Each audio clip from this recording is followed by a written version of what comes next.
नमस्कार छात्राओं। आज हम बात कर रहे हैं वर्णमाला की, जिसको अक्षरमाला भी कहा जाता है।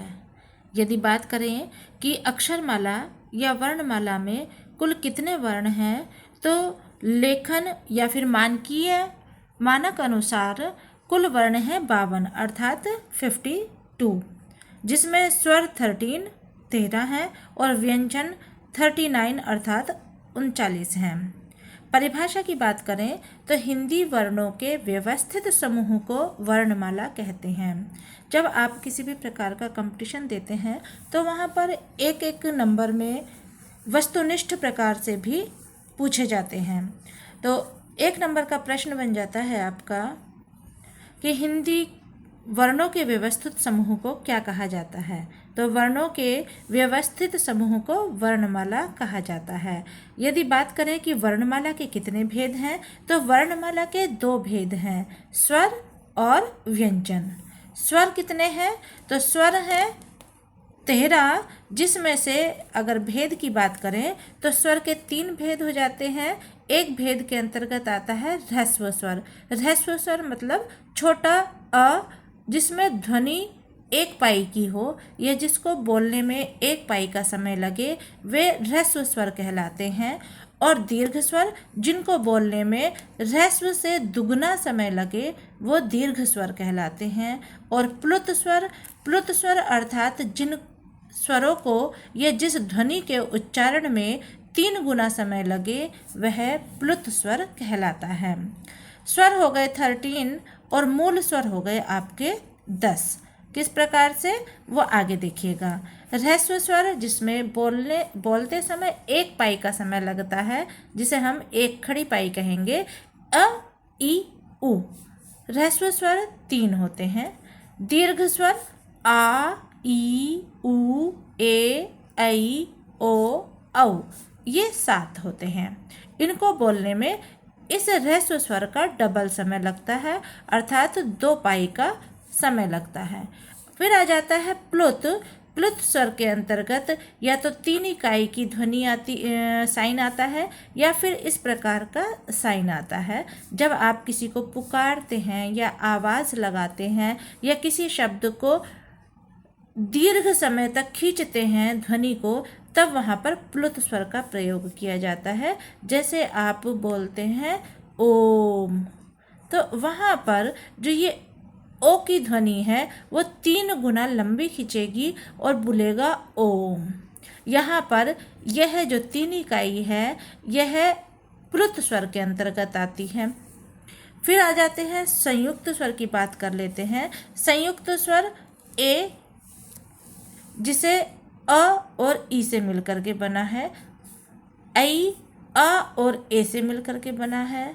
ओ आ और ऊ से मिलकर बना है। औ आ और ओ से मिलकर बना है। प्रश्न आता है संयुक्त स्वर कितने हैं? तो संयुक्त स्वर होते हैं 4, जो यहाँ पर मैंने पूरी तरह से विस्तृत रूप में दे दिए हैं। ए, ऐ, ओ, औ।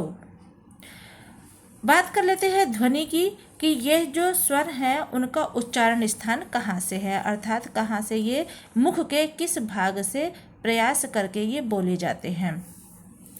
ए और आ कंठ से बोलता है।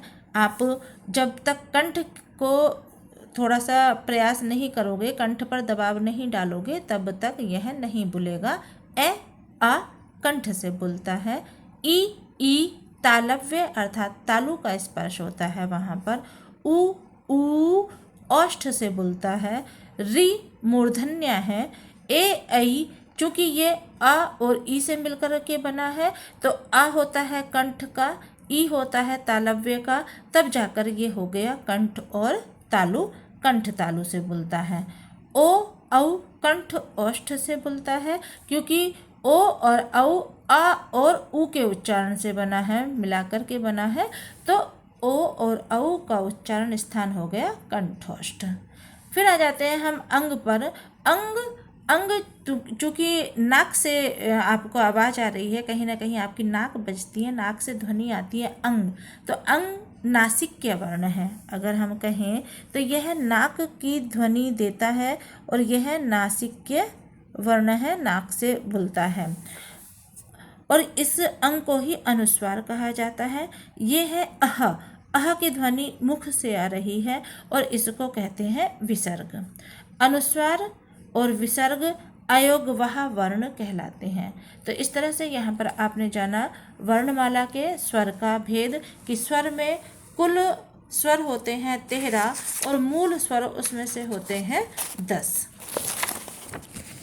इसके बाद हम बात करते हैं बच्चों व्यंजन की, कि व्यंजन क्या होते हैं। तो व्यंजन एक प्रकार से वो वर्ण जिनको बोलने के लिए स्वर की आवश्यकता पड़ती है। एक तरह से व्यंजन स्वर युक्त होते हैं, स्वर के साथ बोलते हैं, स्वर के बिना इनका कोई भी अस्तित्व नहीं होता। तो व्यंजन है 39। अब इनकी बात करते हैं वर्ग की। तो जो स्पर्श व्यंजन है, कुल स्पर्श व्यंजन कितने हैं? 25। वर्ग कितने हैं? 5। कवर्ग, चवर्ग, टवर्ग, तवर्ग, पवर्ग। इसको हम शॉर्टकट में कह देते हैं कचटत पा। अगर इनके वर्ग के पूरे क्रम की बात करते हैं तो काखा गागा घा, चचा चजा या, टाठा डाढ़ा ना, ताथा दधन्ना और पा फ ब भ मा। ये जो हर वर्ग का 5वां अक्षर है, इसको अष्टाध्यायी में एक सूत्र दिया है पाणिनि मुनि ने, यम गणनम। ये 5 वर्ण एक तरह से नासिक्य हैं। कहीं ना कहीं इनको बोलते समय हमारी नाक का प्रयोग होता है और हम अपनी नाक से आ की आवाज़ निकालते हैं। बाकी जो ये रह गए क ख ग घ, इनका उच्चारण स्थान कंठ है। चवर्ग का तालु, टवर्ग का मूर्धन्य, तवर्ग का दंत और पवर्ग का ओष्ठ। आप एक बार बोल करके इसको अपने एहसास से सीखिएगा। प फ ब भ म। कहीं ना कहीं आप देख रहे होंगे कि आपके ओष्ठ आपस में मिल रहे हैं, इसलिए इनको ओष्ठ वर्ण कहा जाता है। आगे चलते हैं अंतस्थ व्यंजन पर। य र ल व ये 4 हैं। ऊष्म जिसे संघर्षी व्यंजन भी कहा जाता है, श श स ह ये भी 4 हैं। संयुक्त व्यंजन क्ष, त्र, ज्ञ और श्रा। अब बात कर लेते हैं कि ये जो क्ष है संयुक्त कहलाता है, तो ये किससे मिलकर के बना? क्ष बना है क प्लस श से, और ये है त्रा, ये त्रा वर्ण है, त्रा बना है त प्लस रा से, ज्या ज प्लस इया से, और श्रा श प्लस रा से। ये कहीं ना कहीं एक एक नंबर के प्रश्न में पूछ लेते हैं। श्रा किससे मिलकर के बना है? त्रा का निर्माण किस से हुआ है? ज्ञा का निर्माण किस से हुआ है? तो यहाँ पर मैंने सब खोल करके लिख दिया है, बहुत विस्तारित होकर के लिख दिया है। बस आपको थोड़ा सा अनुभव करना है और इसको पढ़ना है। आगे चलते हैं, आगे आते हैं उत्क्षिप्त व्यंजन ड़ और ढ़। जब हम सड़क लिखते हैं तो यहाँ सड़क में ड़ा लगता है। जब हम पढ़ कहते हैं, सीढ़ी कहते हैं, वहाँ पर इस ढ का प्रयोग होता है। इसी को द्विगुण व्यंजन भी कहा जाता है। उत्क्षिप्त व्यंजन को द्विगुण व्यंजन भी कहा जाता है, जो है ड़ और ढ़। अर्धस्वर की बात करते हैं तो या और वा अर्धस्वर है, रा लुंठित स्वर है और ला पार्श्विक व्यंजन है। आगत व्यंजन में चलते हैं, जो अभी वर्णमाला में शामिल किए गए हैं वो है ड़, ढ़ और श्रा। इससे पहले आपने देखा होगा कि आपके जो व्यंजन थे वो 52 नहीं थे, अभी तो 3 कम कर लेते हैं तो वहाँ पर 49 हो जाते हैं। अब द्वित्व व्यंजन की बात करते हैं, जहाँ पर 2 वर्ण हों। जैसे डबलता कर लिया तो पत्ता, ली कर लिया बिल्ली, उसी तरह से गत्ता हो सकता है, डिब्बा हो सकता है। जहाँ 2 वर्ण एक साथ आ रहे हों, पहला आधा और दूसरा स्वर के साथ में, तो वो द्वित्व व्यंजन कहलाते हैं। अनुस्वार के अंतर्गत आप देख रहे हैं, अनुस्वार जो आ होता है उसका चिन्ह होता है आ, जैसे अंगूर, अंग, चंगा। ये है विसर्ग। विसर्ग में प्रातः, दुख, निःशुल्क, इस प्रकार के जो चिन्ह है उनका प्रयोग होता है। और अनुस्वार और विसर्ग दोनों ही एक तरह से अयोगवाह हैं। आगे कुछ महत्वपूर्ण बातों की लिए हमने छोटे से क्वेश्चन बनाए हैं थोड़े से, वो आप देख लीजिए। कहते हैं कि हिंदी भाषा की लघुतम या सबसे छोटी इकाई क्या है, वो है वर्ण। हिंदी भाषा किस लिपि में लिखी जाती है, देवनागरी लिपि में। हिंदी वर्णमाला में कुल वर्ण कितने हैं, 52। वर्णमाला का व्यवस्थित रूप क्या कहलाता है, वर्णों का समूह। वर्णमाला के भेद कितने हैं, वर्णमाला के 2 भेद हैं, स्वर और व्यंजन। कुल स्वर है 11 स्वर और 2 अयोगवाह अर्थात बराबर 13। कुल व्यंजन कितने हैं, 33 व्यंजन हैं जो कवर्ग से लेकर के हा तक होते हैं, और बाद में जो संयुक्त हैं या संयुक्त व्यंजन या फिर आगम वर्ण, वो सब मिला करके आपके हो जाते हैं 39। फिर चलते हैं, अयोगवाह कितने हैं, 2 हैं, अंग और अह। उत्क्षिप्त व्यंजन कितने हैं, 2, ड़ा और ढा। संयुक्त व्यंजन 4, क्ष त्र ज्ञ श्रा।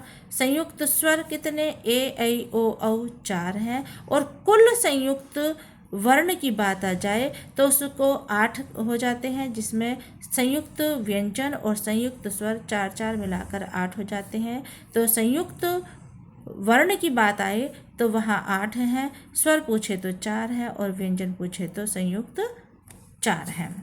और यदि मानक वर्ण पूछे जाएं कि केंद्रीय हिंदी प्रशिक्षण संस्थान के अनुसार हिंदी वर्णमाला में कुल वर्ण कितने हैं, तो वह है 52। अब 12 खड़ी की बात और कर लेते हैं कि हिंदी की 12 खड़ी की मात्राएं क्या हैं।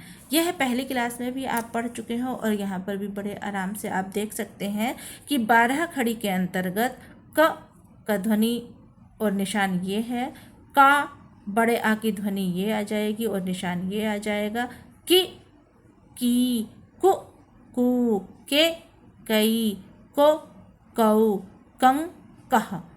इस प्रकार से ये 12 ध्वनियाँ 12 मात्राएं आ जाती हैं, जिन्हें 12 खड़ी मात्राएं कहा जाता है। आशा है मुझे कि आपको यह वर्णमाला समझ में आई होगी और कम समय में आपको समझाने का प्रयास किया है। धन्यवाद।